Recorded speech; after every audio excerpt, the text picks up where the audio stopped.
Hey guys, Sam here. As some of you may know, RED just released their newest camera, the RED V-Raptor VV, which stands for Vista Vision. This is kind of a surprise release. I don't think a lot of people knew this was coming, so RED CEO and founder Jared Land has released a lot of new footage of a lot of RED advocates, celebrities, and pioneers of the new RED technology receiving their new V-Raptors, including Zack Snyder and Jason Momoa, who has been seen capturing a lot of footage on RED cameras in the past. And the footage we're seeing is looking pretty good. I mean, there's not a lot to go on at this point.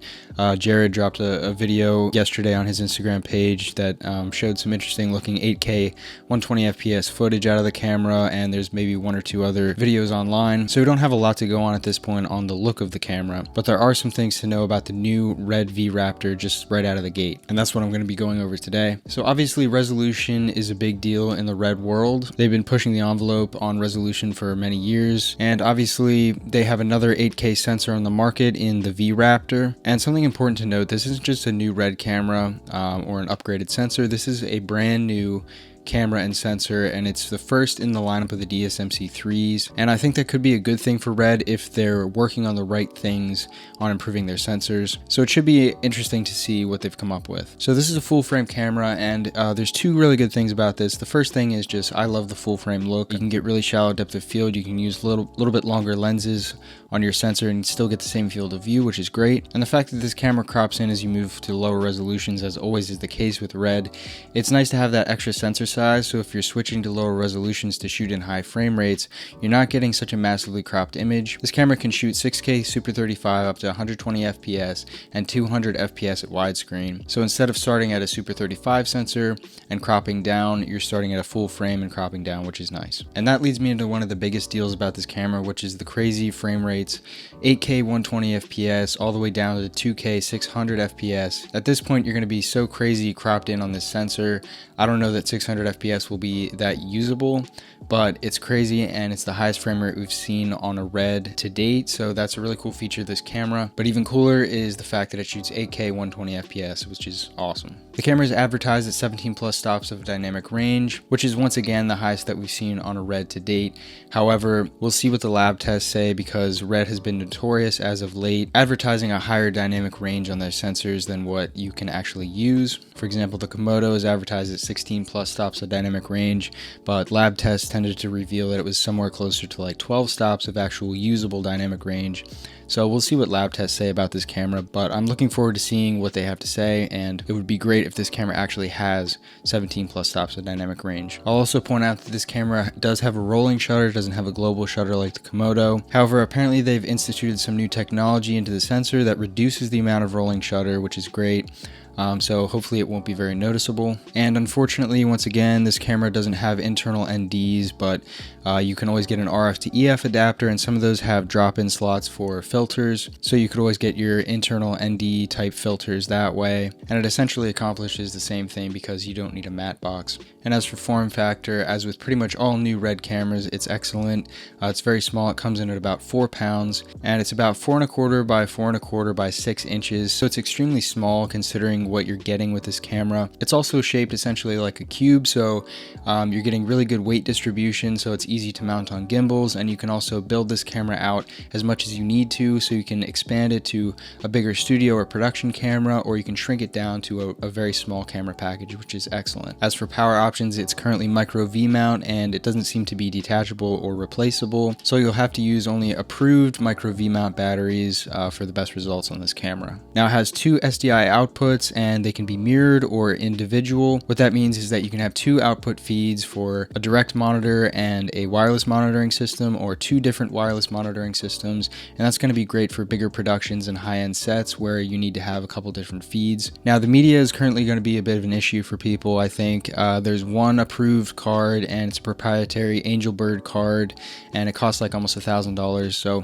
hopefully RED will be coming out with some other approved media soon, but at the moment there's only one card that's available. So all in all, if you're buying like all the proprietary stuff that you need to get started with this camera, it's going to come in around $30,000, although the price tag on the body itself is only $24,000. So spec-wise, this camera is amazing. The price tag isn't too bad considering what you're getting out of this camera, but I do want to say a couple things about what I hope to get out of this sensor and what I hope RED has been working on. So let me just say, I don't really like the look coming out of the new RED sensors. Now, it does depend on who's using the camera and what look they're trying to get out of the sensor. A lot of the new Netflix movies, Netflix shows, and stuff that's coming out of Zack Snyder, I don't love the look of it. I think it looks very digital. It doesn't look very filmic or cinematic in my opinion. It looks more digital to me. And personally, I don't find it very appealing to look at. Zack Snyder's new films like Army of the Dead have not impressed me in terms of the look at all. I think they look really digital and lack any sort of organic quality, much like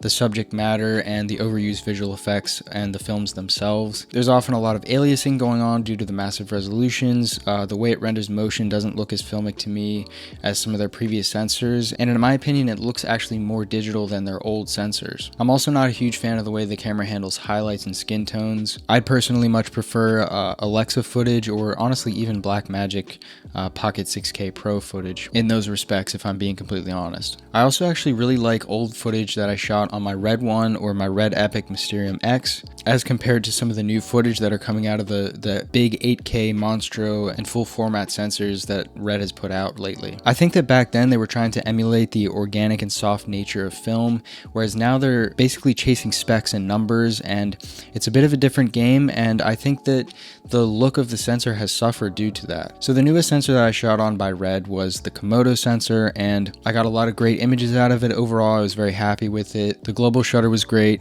I really liked using the camera, especially for the form factor, so I can't really complain about that sensor. I really liked how the images came out of it. What I think I really don't like is RED's full frame 8K cameras that they're coming out with. So I think that they may have gotten a little ahead of themselves chasing these specs, and I think that 8K is a little bit overkill personally. I personally think that they should go back to more taking a look at the image that the sensor is producing and not so much the specs. So I'm hoping that they took that approach into this new camera, because it would be amazing to get the looks of, you know, the old RED Epic or the RED 1 kind of brought into the newer age of technology and giving that extra dynamic range and extra resolution to it, because I think that would really up RED's game. So I really do look forward to seeing what comes out of this camera, and put in the hands of the right filmmakers and the right artists. I think it's going to produce great images and great quality content, and I think it's going to be a great tool for filmmakers, as RED has always been since it was created. I don't want to sound overly critical and harsh towards the developers over at RED, because I think they are doing a great job and they're creating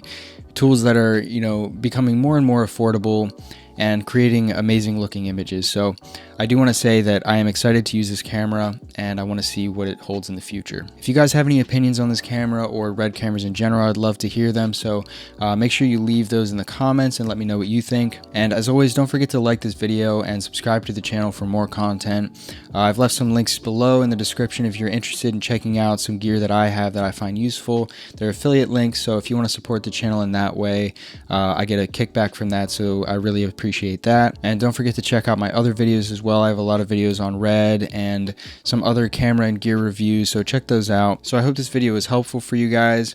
Thanks for watching, and have a good one.